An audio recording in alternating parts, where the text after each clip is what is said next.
I'm super excited to be talking with you. And You too. one of the reasons is that pretty much exactly 2 years ago, TikTok Shop launched in the US. And now looking back at those 2 years, it's been a crazy ride. Mm-hmm. So many creators, affiliates, obviously stores making millions of dollars every month on TikTok Shop. But looking back 2 years ago, that was not obvious at all. So I I know I that would you argue it were. still isn't obvious. I would argue that most brands are still completely in the dark. I people will poke fun at me all the time for my love of TikTok Shop and of social commerce. And I'm like, this is exactly what it was like with Facebook ads back in like 2014, 2015, where nobody believed in it. It's like now it's like, what's your strategy? Well, Facebook ads, right? So like we all know this way of doing things, right? And when there is something new, most people don't want to, most brands don't want to embrace it. Well, I think that's why it's very interesting to be talking to someone like you who has a little bit more experience in e-commerce. You've been doing this a long time, and you've seen the waves come and go. You've been around for Google Ads, for Facebook ads, for Absolutely. Amazon. So tell me what it was like when you came across TikTok Shop back in 2023. Is it obvious to you that this was going to be a game changer, or were you No. also taken aback first? So at first, all I thought when I heard about TikTok Shop is I didn't even look into it. I was just like, oh, okay. So we're just going to send traffic to a storefront. Like I was thinking like Meta shops or Instagram shops. I'm like, well, that Right. didn't do anything. Like it's just another place to check out. And even recently, Meta has now pulled the checkout and the checkout now actually happens on Shopify, which is hilarious. That's what I thought that TikTok Shop was, right? I was like, oh, okay. All right. Well, that isn't really anything to talk about. And I just didn't really care or think that it was a big deal until I realized how incredibly game changing it really was, right? When I realized, oh my gosh, it's actually affiliates, it's actually the regular people of TikTok that are going to be reviewing products and talking about products and then making money on that. And this is this whole new way of doing things. I hated working with influencers. When we owned brands, I despised it. It was always like most of the time it was a waste of money. Right, right. So were you a TikTok user before you came across TikTok No, Shop? Or I guess we're both not exactly the age group that usually spends a lot of time on TikTok. no, So how totally. did you then figure out that, okay, this is actually something I should be paying attention to because it might change the course of e-commerce? So what I knew, it's actually really interesting. The two of us talking, neither one of us are Americans, right? It's really interesting. I always think that it's really cool to be able to see things from the outside. So very similar to being a Canadian who works exclusively with American companies, right? Right. We can see inside of the fishbowl from the outside. Right. And very similarly, I actually think that it really helps that I'm not a massive TikTok user because you get to see from the outside and you get to observe and you're like, oh, okay, what is going on here exactly without being a part of it? Right. That's the awesome thing. And so when I saw this, I knew how profound TikTok had been for a lot of businesses. Right. The problem was TikTok ads sucked. Right. TikTok ads would never drive any meaningful amount of revenue, but then kind of sometimes they would because you'd look at post purchase surveys and tons of people said, well, I found out about you on TikTok. But we could never really link that to TikTok ads. It was like, oh, okay, like was that TikTok organic? And then the tracking has always been like really bad, right? Even with like multi-touch attribution, it's like it's not really there. So then when TikTok Shop came around and created this closed ecosystem, I was obsessed. I was like, oh my gosh, it's the first time we can actually track the efficacy of TikTok. Right. And how did you then go about studying it? Because for what I understand at the very beginning, there just wasn't a lot of resources to fall back on. I don't know how good the documentation was that TikTok provided. So how was it all self-taught, or how did Oh, you learn absolutely. I about mean, TikTok Shop? it's the only possible way that you can get into something is by doing it, right? Like don't trust the people who just talk about the thing, right? Like that was what we did. I was like, man, this is super interesting. So I convinced a few clients. I was like, hey, we should get into this. So we started to try it out, and then we suddenly got one of our bigger first clients, and they had some like crazy success. And then from there, we're like, okay, well, what else works? And we try this, try this, try this. And it's just a matter of like, we've worked with over 100 clients at our agency now, right? Like we've Yeah. done a lot of this, and we have failed I have failed more than any other person that is out there right now. Isn't that also scary when you know there's a chance of failing and at the same time it's your client's business and money on the line? Yes and no. I mean, we tell them, right? Like Right. especially at the beginning, it was like, hey, just so you know, we don't know exactly how this is going to go. Things are changing all the time. What we can tell you is that we're going to do our best. We're going to all of the inputs that we have control over, we are going to control. The outputs on the other side, we're not going to promise anything.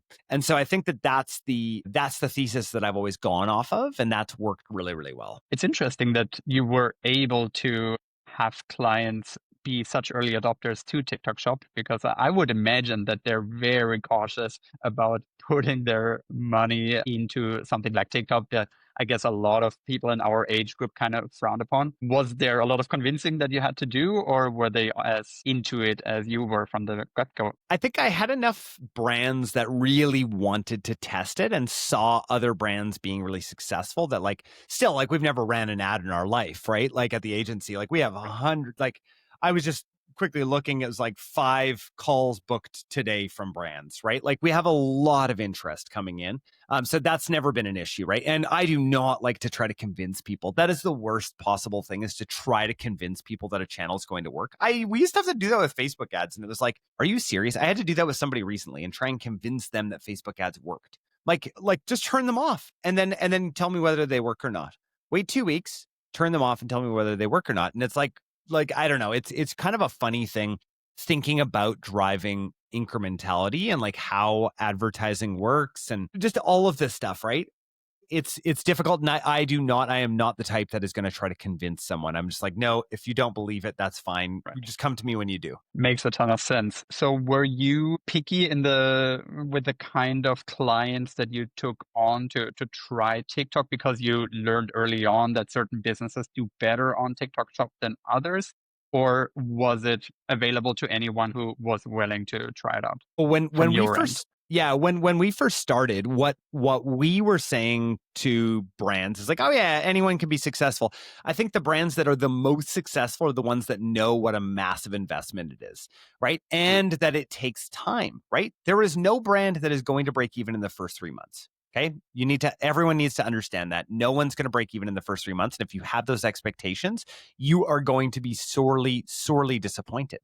And that's a really big problem that a lot of brands have, right? When they go into TikTok Shop, it's like, you're not going to make money right away, but you will in the long term. And in the long term, it's going to be the best possible channel for your brand it's really interesting. I just talked to huge brand, publicly traded. They want to enter a new market down somewhere. I won't tell you exactly where, just in case anyone puts the pieces together, but they want to enter new markets and only enter it using TikTok Shop. So that's the way that they want to enter the market. Wow. That's a really big deal, guys. That's the way. This is the future. This is how brands are going to enter markets, is using TikTok Shop. Super interesting. I mean, it's so cool that we're still so early in this development, I feel. As you said, a lot of people have not caught on to this yet. So even though we're 2 years in and you were a very, very early adopter, it's still possible to ride this wave, especially in markets that are, I guess, newly launching TikTok Shop, where they're not even familiar with it yet. Oh, yes, absolutely. I mean, there's all of these big markets that are opening up right now. We've got Mexico, we've got Brazil is another big one. We've got Southeast Asia. We've got all of these different markets opening up, and it is just the beginning, right? Like this is still Amazon of 2014, 2015, Facebook ads at that era as well. And brands are not understanding what it takes to actually be successful on the channel. And that's the problem. So from your experience, what does it take besides being willing to invest in the long run? Yeah, great. I mean, great question. So number one, you need to understand that you are not selling as a brand. You are not selling to a customer. You are selling to your affiliates, right? To the creators. Your customer is the creators. The creators are the ones that are selling to your customers. So you need to treat your creators amazingly well. The problem most brands have these days is that they've not done a very good job of that. And affiliate programs are like the ugly stepchild of all of D2C. And so most brands don't understand this. They don't get how to actually treat their creators well. If you treat your creators well and you get your creators doing the things, we ran a contest and it was over a weekend, and one creator posted 91 videos during this contest. 91 videos, right? That is a creator that is incentivized right? That wants to, number one, win a contest, and number two, is incentivized to post a lot of videos and obviously loves the brand and knows that she's going to make a ton of money, right? That's what you're trying to create here is like all like brands that don't understand win-win, which I'm going to be honest is like a lot of brands don't understand win-win. They're just trying to get whatever they want. If they can't understand, number one, what does the creator want?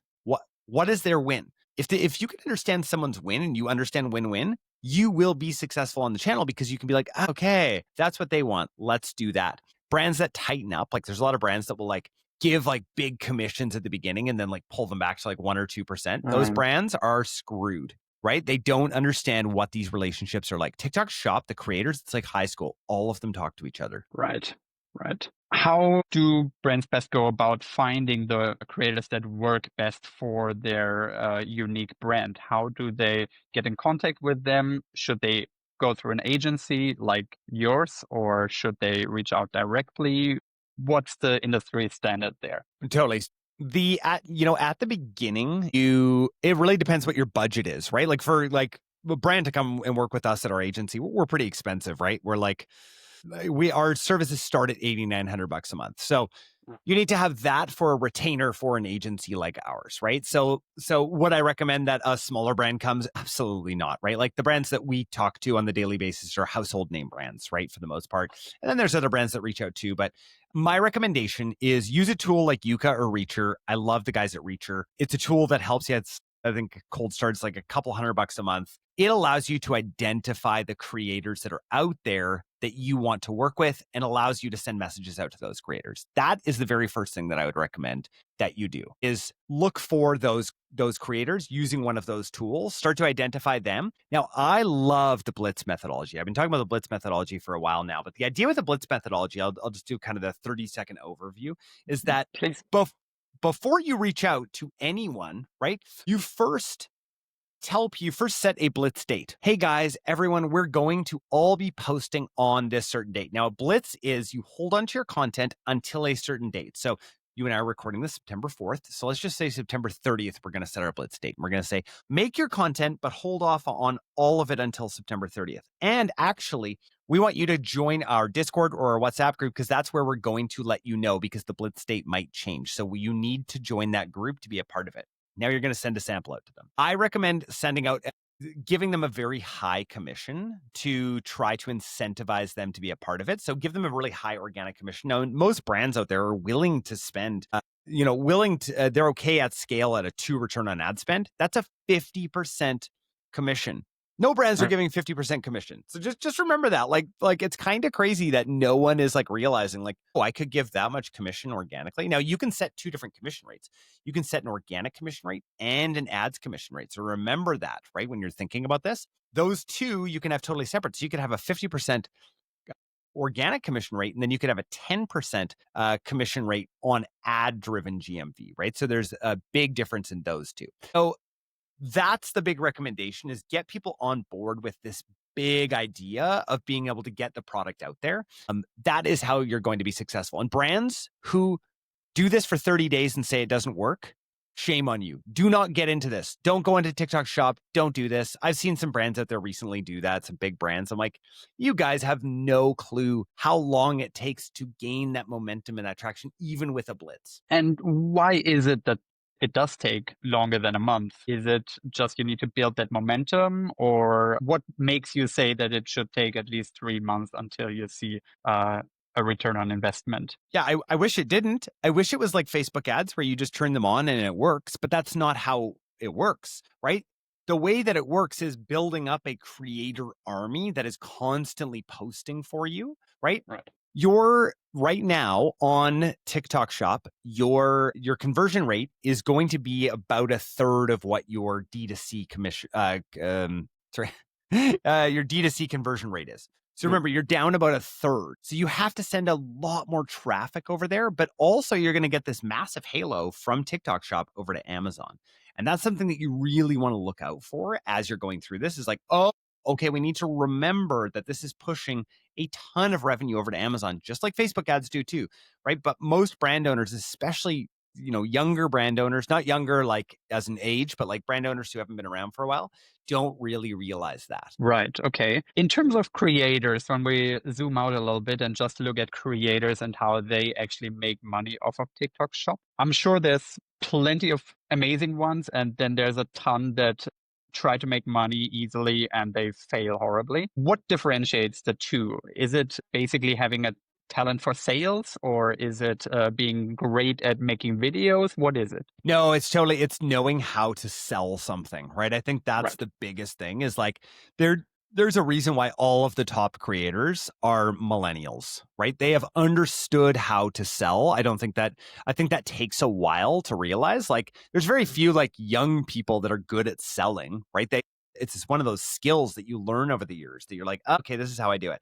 That's why a lot of these millennial moms are making bank. There's people who have paid their house off, right? Like it's crazy. So the ones that I see do a couple of things. And let's be honest, this is just like successful humans. Number one, they do the same thing over and over again if it is working, right? And so they will make, a lot of these people will batch like 100 videos in a day. That's a crazy thing, right? So they set up these systems and they've got these incredible systems. I've seen pictures of like 100 different items being delivered to someone. And they're just like an incredible TikTok shop creator. So they get all this free stuff and they are loving their life and they're making so much money, but it's because they're putting in the work. They don't post like one video a day, right? They're posting like minimum 10, 15, 20 videos a day because they know that one of those is going to hit. TikTok Shop is the Pareto principle on the Pareto principle, 80-20 of 80-20. So I always think that when we send out 100 samples, you can expect that 20 of those samples, this is just the way the world works, right? Like I wish it didn't, but the Pareto principle is everywhere that we go.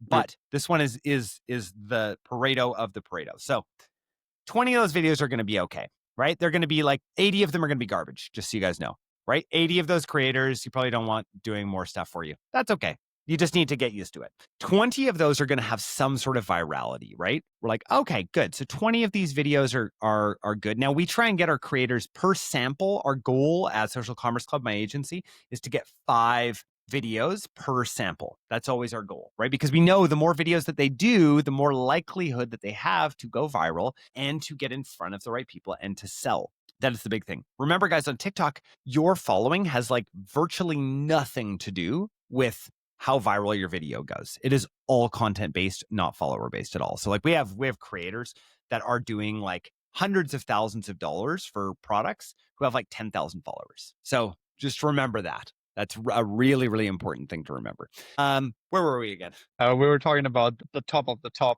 and how they are so much better at making videos than everyone else. Yes. Okay, great. So they just know what hits, right? They do their research and they look and see which products are hitting and they look and see how other people are selling those. And then they put their unique spin on that, right? That's the big thing. So great tool out there, Fastmoss, can allow you to see all of that stuff, right? And so you can go in and see all of this different stuff that people are looking at.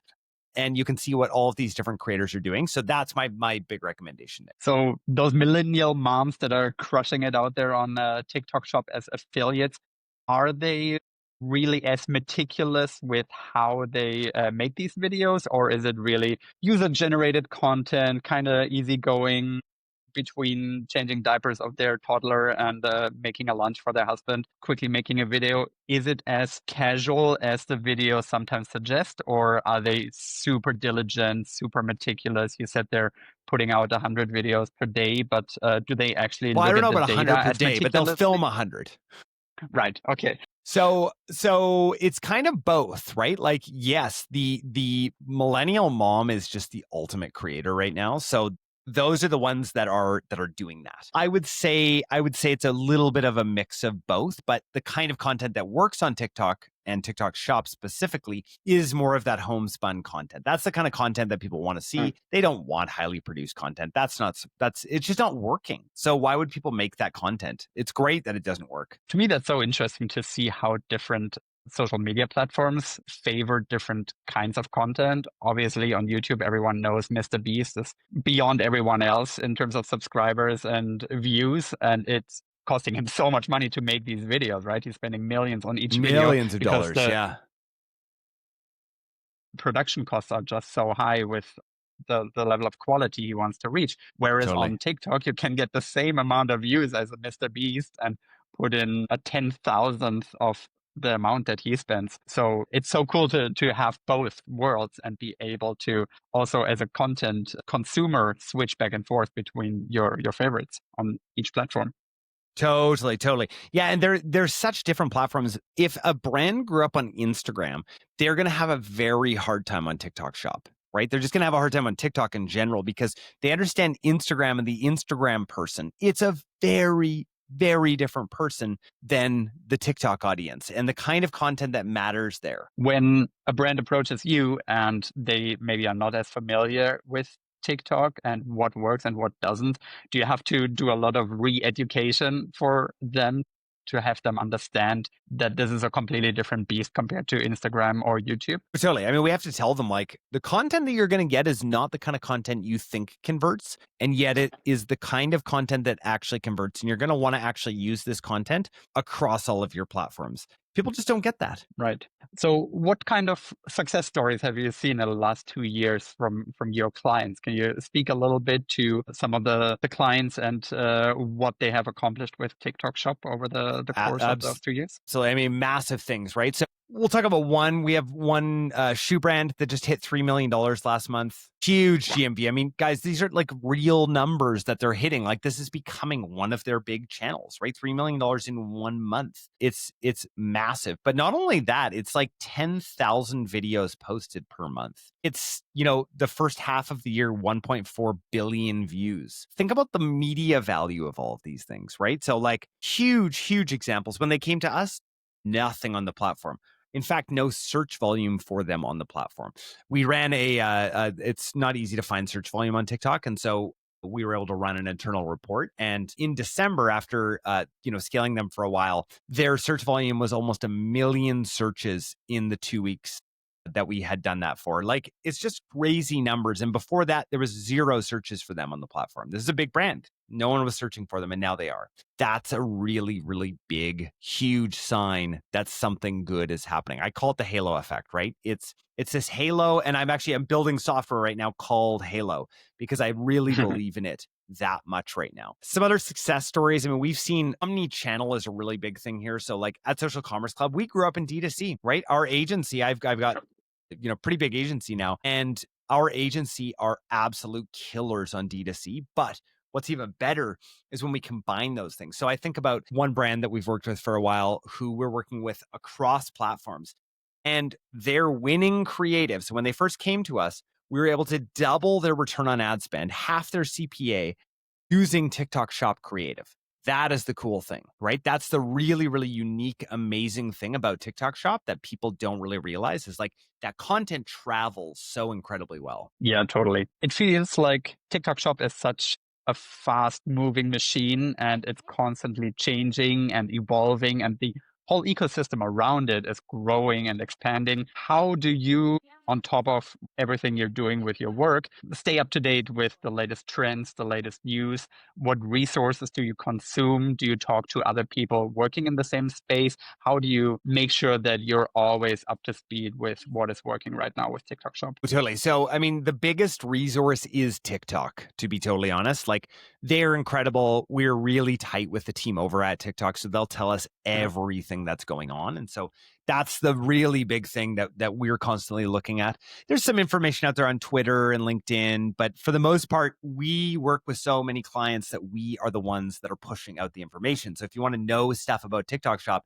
you just need to follow Social Commerce Club and follow me because that is really at the end of the day, like where we're getting all of this info from is like, this is working, this isn't, this is working. And I'm just constantly telling people out there what is working and what's not. And that's like my entire goal every single day is like, can I share something interesting that's helping people understand how to scale this channel? It's been really cool to follow you on social media, I have to say, because I still feel like there's not as much information available as there is about other ways of doing e-commerce that are a little bit more legacy, maybe.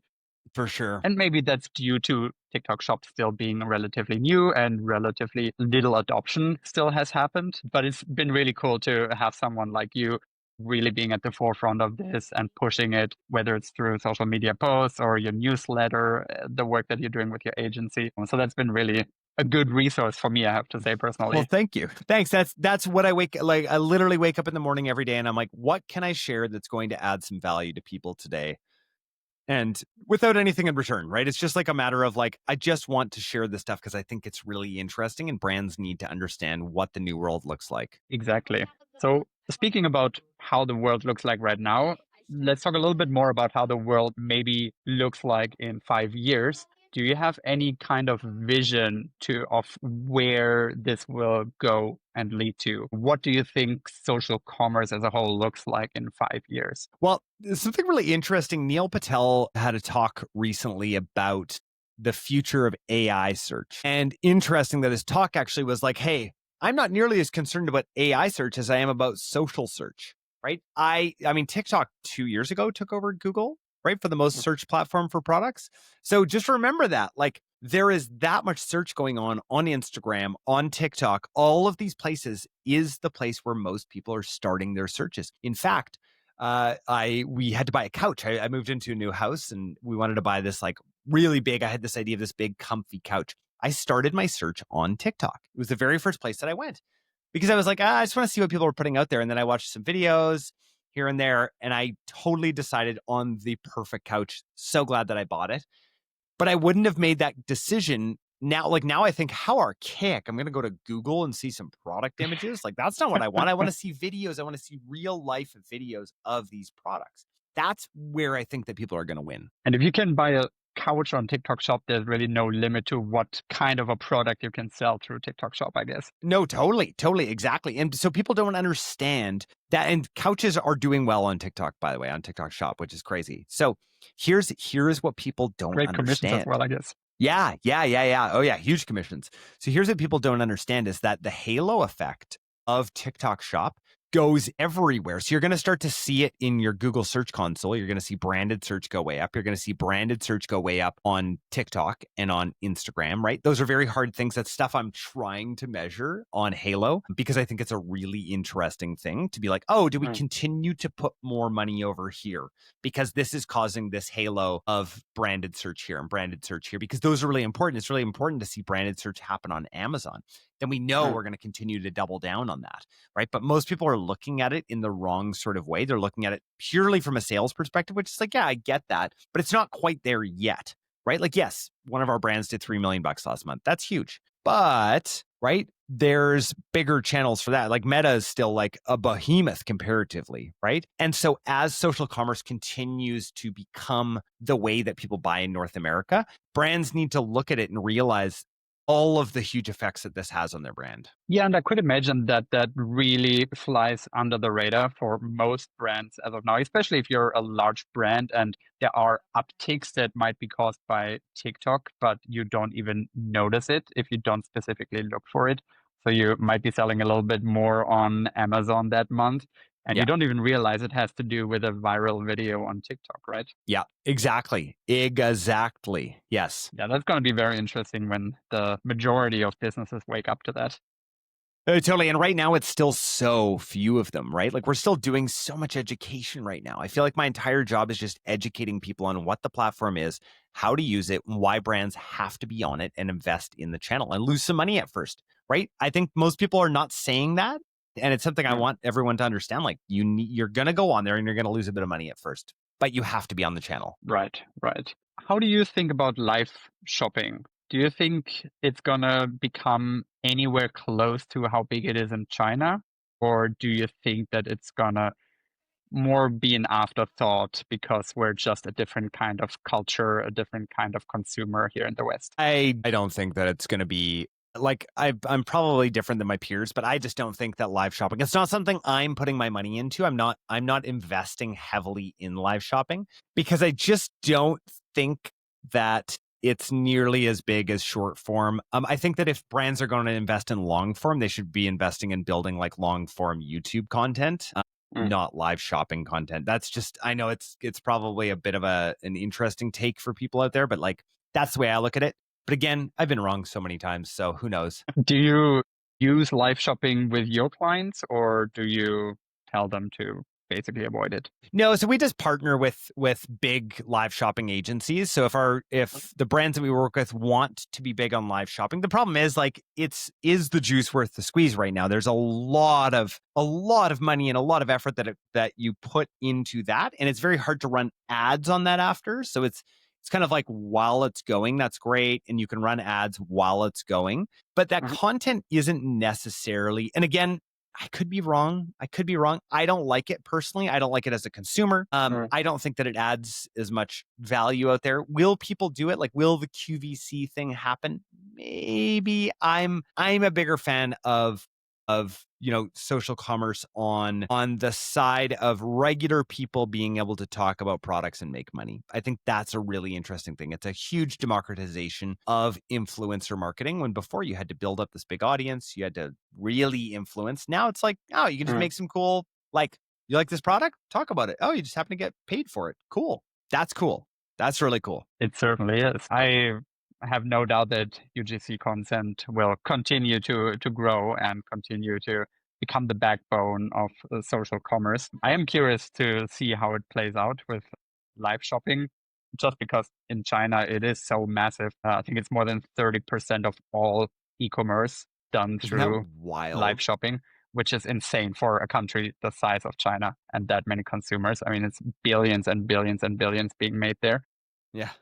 So I do feel like there's definitely a lot of potential there, and maybe just nobody has cracked that nut yet of how to make it work in the West, but time will tell. Oh, totally. And I think that there will be a percentage that is sold through live shopping. Like there's trying to think what the big live shopping platform, Whatnot, right? It's Right. out there. People are doing some meaningful revenue. I personally am not going to invest my time or energy in live shopping. It's not what I'm not passionate about that portion of it. I am passionate about seeing brands grow, omni-channel growth, and brands that have awesome products, getting them in front of consumers and understanding how to sell in this day and age. That to me is what I love. Makes sense. You focus a lot on social commerce as a whole. Your agency is even called Social Commerce Club. Yet, to me, it seems social commerce in the West pretty much means TikTok Shop these days. Do you feel like other platforms will try to catch up? Will they manage to catch up?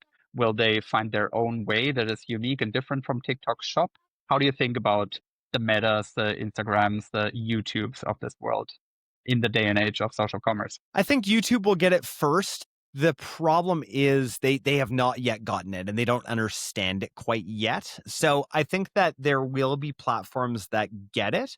I think that TikTok is so far ahead of everybody else right now, and I'm very interested to see what Instagram is going to do. I think that Instagram's the first place that it's going to happen, and it makes a lot of sense. People are spending tons of time on Reels, right? So I'd love to have a good answer for you on who's going to be next, but I've talked to all of them, right? Like they all reach out to me, right, to talk about their social commerce offerings, and no one has yet shown me anything that is of interest. I think where it's going to start is on social search. I think that's going to be the first place. People are going to continue to use Instagram and TikTok on social search, and I think that's going to be a really big part of that. But, Meta just stopped taking checkouts on Facebook and Instagram shops, and it's now going through Shopify. What does that mean? I don't know, but it's definitely going to be difficult. How do you run an affiliate program like that if it's not a closed ecosystem? I don't know. Yeah, I think you need to have that closed ecosystem, and there's so many moving parts in it, including something like fulfillment that TikTok is also doing. So there's so many things that need to fall into place for a platform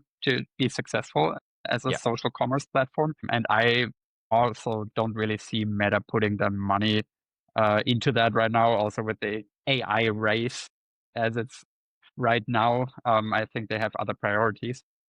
Totally. Also, they were more focused on social commerce, it seems, 3 years ago than they are now.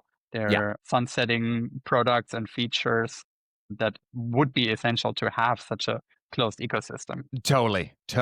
Yeah, that's exactly right. That's what scares me. Or maybe they're just having a huge pivot. I don't know, right? We don't know exactly what they're trying to do, but they seem to be very focused on their investments in AI, with those like Yeah, crazy like $100 million bounties and stuff like that, which is just wild. it is. How do you think AI will affect social commerce? Well, I think that there's a lot of brands that are making a lot of content using AI. I don't like it. I'm just going to be honest. Like, I don't like it. And yet I think that it's part of this coming wave. I think that humans will always want to connect with humans. I see a world like on LinkedIn and X where it might become like a ghost town, right? Because people Right. don't want to interact with just bots, right? A lot of people, you see it all over LinkedIn, this bot commenting all the time. It's like, that adds no value. There's no value that's being added. So I'm scared. I'm scared for I think that we've already been through this with social media, and now we're going through this with AI, and I don't know if we're prepared for it yet. I don't know if we quite understand what we're giving up as humanity with allowing some of these things that I don't think are very big value adds. They're hacks right now that are not big value adds in the future. Do you think it would be possible to roll some momentous movement like the wave of AI back? No, Not only no. affecting social media, but that's where we see it. At least I see it mostly because I spent quite some time on social media, for better or worse. And I do see all these AI generated videos, AI generated content, AI generated bots answering other bots. So I don't feel like there's a way to escape that There dystopian isn't. future anymore. But I'm worried like you are because I used to love social media in the form of YouTube 10 years ago when I grew up Yeah. with social media in my 20s. It was an amazing source of knowledge, of learning, of community. And I'm afraid that we might lose that if AI takes over. I am too.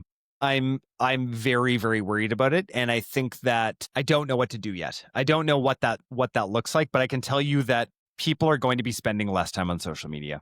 I think that if AI continues on like this, it's just not a place that people at least have a fake connection with real people on social media. All the AI and following those kind of like, that's a big thing Gary Vee has talked about, right? Is that he's like really big right now on that you should create your own AI influencers. I think it's horrible. I think it's garbage. I don't like it as a human. I think that it's a terrible thing, but it's a really great hack right now. Sure, go ahead. Like if all that you're interested in doing is making a bunch of money and then dying, go for it. That's just not what I'm interested in. Like, I'm having my fourth kid in the next week.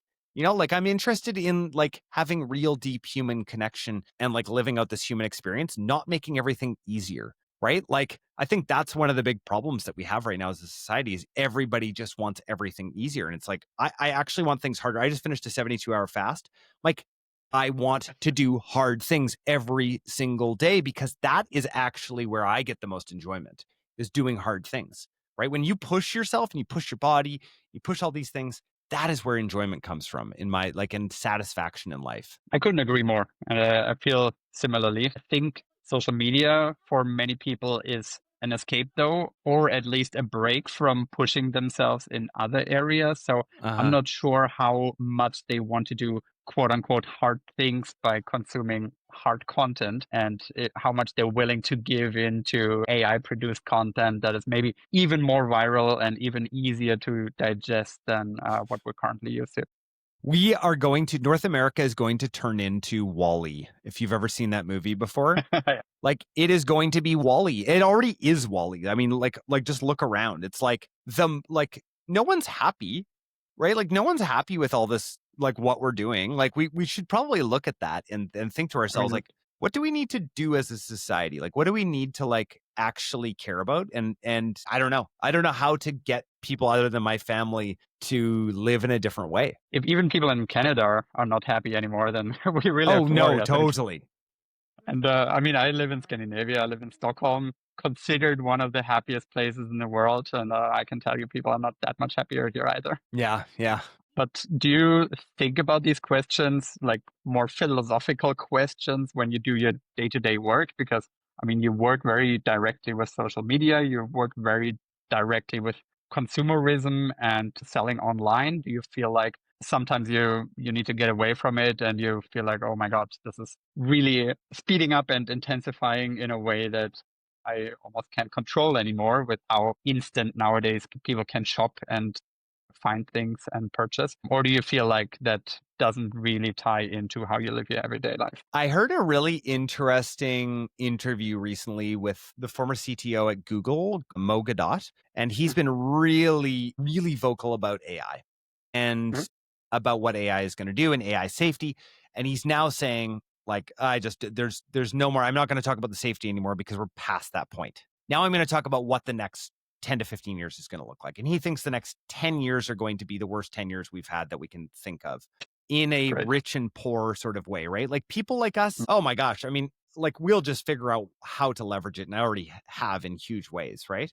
And then you're going to have this whole class of people that just lose their jobs. And we don't know what Mm. we're going to do with that. But one of the really interesting things that he talks about, that he talked about, was how, you know, in 10 to 15 years, we're going to have this AI at our fingertips where it doesn't really matter. We just talk to it and something appears, right? We have this thing that's going to make us, and I know we can't really picture that, but I have almost no doubt that it's going to be like that. And then what will happen to consumers? Well, it's similar. Like we already have this idea of like, you know, I have the Amazon app and it's just like, oh, I need something. Okay, I just order it and it just kind of shows up and it's Mm. incredible. And I never think about that. And I think that that's where we're going, is into a world like that eventually.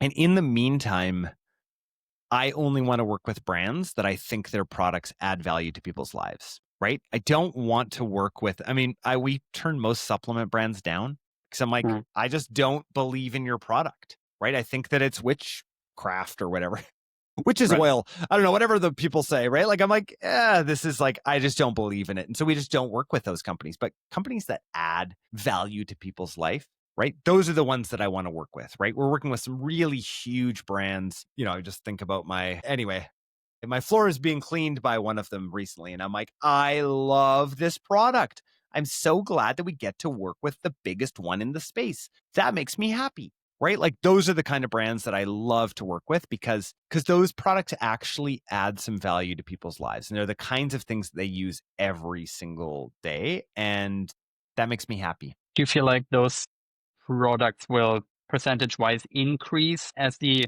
entire GMV that is generated on TikTok Shop? Or is it mostly products like the supplements you just mentioned, where you can be a little bit skeptical about how useful they actually are? Do you have like an overview of what products do best on TikTok Shop? I just look and see what's happened with Amazon, right? And like you just look and see and you're like, okay, so that was the biggest shopping platform before. Like just remember, everyone made fun of it all the time, said that it was for cheap junk.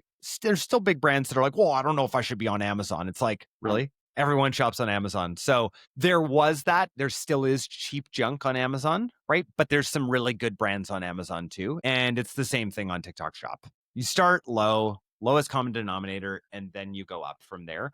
And so will there be different versions? Absolutely. There'll be a higher version of everything, right? And a better version of everything. I am always in for the better version. I know that sounds like a rich person thing to say, but like I love to buy something once rather than like one thing 10. And so I would be into that. So if there's now creators that are only working with like high-end brands, like I saw Dyson on there recently, right? I was like, oh, good. Okay, good. A That's good awesome. brand like Dyson is on there. And they were selling decent amounts. Shark Ninja has been on there and doing like massive numbers, millions upon millions of dollars. I mean, we still do more than Shark Ninja does, but just letting you know. And if anyone from Ninja ever wants to talk to Social Commerce Club, highly recommend it. But Do you feel like every company should be doing social commerce, or are there a select few for which it makes sense and for others it simply doesn't? I think that there are some companies where it's going to be more difficult because their cost of goods is too high to send out that many samples. And so there needs to be a modified version of that. The modified version that I have is product gifting along with whitelisting on other platforms. You just need to know your unit economics. I think for 99% of brands, it probably makes sense. How does a brand like Dyson go about it? I mean, they're not going to send out expensive vacuum cleaners to every content creator, right? No, they have to be a lot more choosy. So they would come and work with an agency like ours. Dyson, I wish you would have come. I don't know why you didn't. I never saw you come through. I never saw you come to the website, anything like that. What did we do wrong? But no, seriously, you've just got to pick a smaller amount of creators, pay bigger retainers to those creators to get them to promise to make more videos for you. That's what it comes down to. But I think that if you can justify the ROI, if you can do the math on that, then that's where it makes sense. Right. Who are the people in these massive companies, like, for example, a Dyson, that then are actually reaching out? Like, what is their title? Because something like TikTok Shop didn't exist until 2 years ago, at least in the US.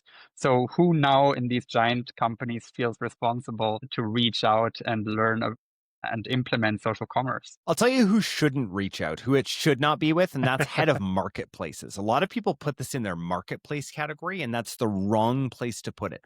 So marketplaces being like an Amazon, a Walmart, blah, blah, blah, blah, right? Like Target, all those. Those are all demand capture channels, right? TikTok Shop is not a demand capture channel. It's a demand generation channel. It should be with direct to consumer and with your e-commerce. That is where it needs to live. And most brands are not doing that right now. Now, most bigger brands. And so the people that reach out that do really well are VPs of e-com. That's a big one. CMOs, a lot of CMOs reach out. Of usually like a CMO for like $100 million brand somewhere in there would reach out. Those are the kinds of people. Head of digital, right? The one that's going to find those are the ones that reach out to us. Okay. And when they reach out, are they all in, or is it still kind of stigmatized to reach out and talk TikTok Shop? How do they perceive it? For the most part, most people understand. So because I have such a prolific YouTube channel, most of them have watched through most of my YouTubes. And so they understand. They're like, oh yeah, no, we're all in. We understand. We've watched Jordan's YouTube. Like, we get it. So don't worry. That's been a really big game changer for us because, I mean, that's why YouTube is so incredible. Yeah. And it ties back into what I was saying earlier, that different platforms have different purposes, right? And you have this long form content on YouTube that does extraordinary well, especially if you have a niche that you own, like you do for social commerce. I think that's fantastic. Yeah, absolutely. I believe that you're still running your own e-commerce businesses on the side next to having an agency, or was that only in the past? And if you still do run them, do you use them to I've sold them all. I am brandless, so I have no more brands. I had 8 at one point, and I no longer have those. So I'm taking a little break. I'm right now in the midst of spinning up software, right? So well, I bought a software company that we're turning into a few things that we want right now, and that's really, really exciting. So those are the things that I'm up to, and I do a lot of consulting with software and brand founders. That's what my normal Thursdays are. Actually, I dedicate one day a week to doing that, and I love doing consulting. It just brings me so much joy. Helping. I was just on with a brand earlier who doubled year over year. They were totally stagnant, and we just implemented a bunch of stuff, and that helped a ton. And it's really fun to get to work with small brands like that. When at our agency, we have like over 50 people on the team, and I don't get to touch accounts in the same way that I used to. Yeah. Do you think that third-party SaaS ecosystem around TikTok Shop will continue to expand the way it has been, or will it just be consolidated by large companies buying everything up? How do you foresee that developing? Yeah, that's a really good question. I think that there's going to be a ton of software built around this. Yeah, I think that this is going to be one of those things that's like, I think that we won't even understand the ecosystem right now. I think it's hard to know. There's like a few software tools. I'm obviously building some, like, we don't know yet, but I think that there's going to be a huge amount of software built around this ecosystem. Yeah, it really makes me think that we haven't seen anything yet when it comes to social commerce. I mean, if all of that comes into play, and then there are agencies popping up left and right in a way that we haven't seen with any other social platform before, it's going to be amazing to see what social commerce looks like in 5 years, I think, with all of this developing simultaneously. Absolutely. Absolutely. I mean, this is why I'm into this, right? Because it's such a fun industry. I love being on the cutting edge of this stuff. That makes me super, super happy. Yeah, I couldn't agree more. I mean, one thing that obviously comes to mind that could put all of this to a halt is if TikTok gets banned in the US. What were your thoughts early this year when I think for 12 hours or so TikTok was down? Did you see everything crashing down around you, or were you positive that Trump would postpone at least a shutdown? I mean, as soon as I saw the message, that the political message on the app, I was like, oh, okay, this is just a show. All right, he's going to put it back on. Okay. No, I'm not worried about TikTok going away in any form. If there's one thing Americans love more than food, it's money. So Do you think the platform itself and TikTok Shop would change a lot with a change of ownership, or at least partially change of ownership, as it's been discussed to keep TikTok alive in the US? I think that whoever buys it is going to figure out how to continue to run it in the way that it's been run, where it is the like go-to platform that people use the most amount of time on. So I don't see any issues with it going forward. I know everyone's like, oh, it's all about the algorithm. It's all about the algorithm. They'll figure it out. They'll I'm not worried about that. No, and regardless, I think the plan is that Tencent would stay involved and they would be able to continue to use all their insights that they're constantly gathering in China and with their native app there, Douyin, and keep putting that into TikTok, even if totally partially they have to sell the company maybe in the US. Yeah, totally. I think that whatever happens, it's not going away. Yeah, hopefully not. I mean, you're in Canada, I'm in Sweden. We both actually don't have TikTok Shop yet in our countries. No, we don't. Are you looking forward to it? Is it coming soon in Canada? I am looking forward to, if it does come to Canada, I am looking forward to being a creator on there. That's what I want to do. I love talking about products. It's one of my favorite things is like find an awesome tool and tell everyone about it because you should be using it. And I'm looking forward to that. That's what I want to do. And if it comes to town, I'm totally going to be a creator just for fun. Like it's such a fun thing. Is it not possible for someone like you creating an account that then would work as an affiliate account, even if you're not based in the US? Are there no workarounds to make that happen? Oh, there's workarounds. Like you just have to get an American phone, like with an American SIM, and buy it in the States, and then use a VPN and use an American SIM. That you can totally do it. But I haven't been that hardcore in wanting to do it. I've already got a few jobs. Okay. Last question. I know you soon will have these were a lot kids. of good questions. Like I love this. I'm going to take this transcript because there was just so many great questions. Yeah, I love talking to people who are really in the trenches of something that is as new and exciting as social commerce. You're about to have 4 kids. What do you think shopping will look like for them when they're in their 20s? I think that, well, I'm going to hold off for them on social media as long as possible. I think that social media should be illegal for kids under 16. I just don't think that our brains can handle it. Maybe even under 19. Like I just don't think that. I mean, you see the issues with kids, and it makes a lot of sense. So I don't hope for them at all that they're going to do that. I mean, what I hope for my kids is that they don't care about things. I know that's terrible to say as a purveyor of these, but like I hope that they're like, I just want to buy some like good stuff that helps me in my life. Right? That's what I think. I don't think retail is ever going to die. I think that there is, I own Meta Ray-Bans. I love those. I think that they're a really cool tool for brands to live stream and in retail. But I think that the experience, I think what's going to happen with AI is that people are going to crave human connection. And so they're going to continually go towards more human things. And so that I think is going to be more retail. I am not betting on retail going away in any sort of sense, because I think that we're going to get to this point where we're like, no, I've spent too much time with the robot and fake people. I just want to go see a human. Right. Yeah, maybe we get to a point where the things you buy online are experiences and things that you do with your real life friends rather than products. Yeah. And I, for one, would love to see that for my children when they grow up. Also, I think it's going to be so niche how you shop and how you consume. It's not going to be one size fits all anymore. So I think for whatever subgroup you feel you belong into, there's going to be products marketed towards that. And that's going to somehow make you feel like this is something that is actually worth spending money on and not just an impulse buy. Totally. And that's kind of what I hope for this world, right? Is that people stop buying so much junk that they don't need. And they buy the things that are like, oh, that genuinely makes my life better. The shoes that I use to hike every day, those matter to me. Those make my life better, right? Like, that's what I hope for people. Couldn't agree more. And I think that's a very good way of concluding this. Jordan, it's been really a blast talking with you, and really appreciate you taking the time. Yeah, you too. Thanks for having me. This is great.